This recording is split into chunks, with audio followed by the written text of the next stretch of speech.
Welcome, Kamantha. I'm sure you have a bit of an idea about why we have you here. What does this picture remind you of? I was 14 in that picture. It was 1998, so it reminds me of my youth, basically. How was your youth? Very boring, very ordinary. Just a girl going to school, coming home, doing homework as teenagers do. What actually, when I think of that photo, and I was thinking when I was asked about photos, what actually that reminds me of is when I lecture you guys, I realize how different the world is compared to the world I grew up in. Even though it might seem that generation-wise we are fairly close, but the last 25 years of democracy have changed the country so drastically. Okay, highlight the major differences that you noticed from just seeing how you grew up from here and what's happening now with us. I think I only realized how apartheid had affected me when I was in my 20s. After I had left home, I had finished my tertiary qualification, then I became aware, because I had moved to Johannesburg, that apartheid had really affected my generation. Because to me, because I grew up in the 90s, I didn't understand that it affected me. It was normal to you. It was okay. And when you say affected you, how you became maybe timid and you weren't as expressive as we are? Not even that. I actually mean that when I started school in 1997, so that's 1998, I finished school in 2001. So at 1997, that was only 3 years after the first democratic elections. And so democracy was fairly new to us. And so I grew up at that time in an all-Indian area, and I went to a high school that was pretty much a 90% Indian school. My teachers were Indian, my classmates were Indian, the principal was Indian, the area was Indian, and that is a legacy of apartheid. That comes from the Group Areas Act, where we were all put into particular areas. And the person I was ignorant of other races, and I was not comfortable around other races. Like I didn't actually know how to act around, for example, white people. I didn't know who black people were. Black people were a homogenous group to me. They were just non-Indian people. Around this time, what did you do for fun? I was a bit naughty. So I was 14, but we used to have sort of nightclubs in Durban that were open during the day. I don't know if they still have it. They used to call it matinees. And it was very popular at the time for young Indian people in high school to go to these clubs.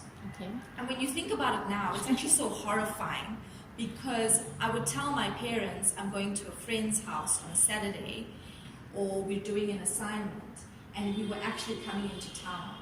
And we would come into town and go to these clubs where they would sell alcohol to teenage children. And it was like a normal club, like you would dance and boys and girls were all together. So that was very popular in high school, and I did that a lot. So you could go on a Saturday matinee, and the matinee would start at like 12. They would open the club doors at 12, and they would close it at about 6. And so my father thinks I'm at my friend's house and I'm coming late in the evening, or I'm staying over at a friend's house, and that was normally what I would be doing in high school. You got away with all of it. You never got caught. I never got caught. Wow, the nicest things, memories. Pictures, those are what hold memories for most of us. Did you take a lot of those? What does... No.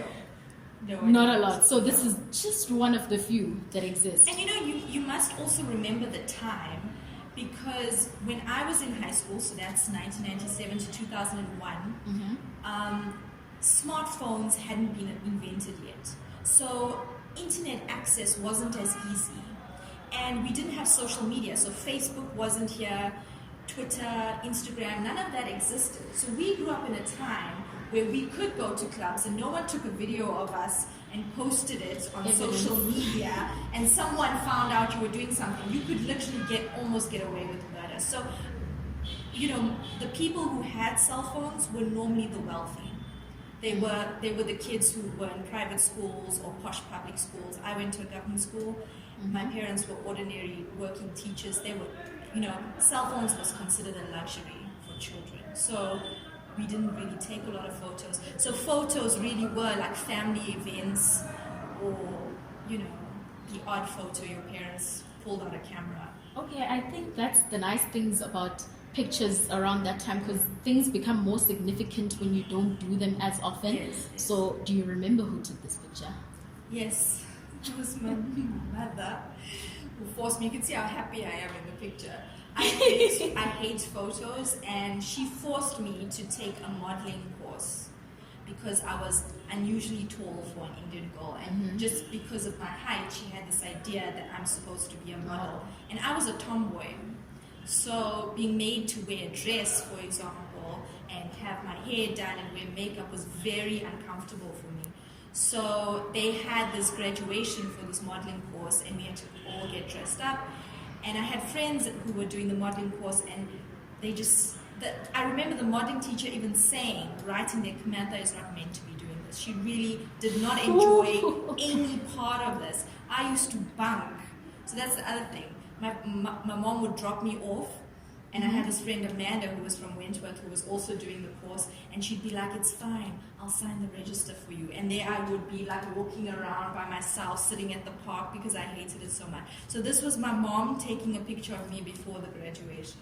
Oh, okay, that's nice. That's good. Thank you so much for Pleasure. having us. Pleasure. It's been a great pleasure being with you. This picture brought out a lot of memories, and it taught us indeed a lot about the generation from then and now.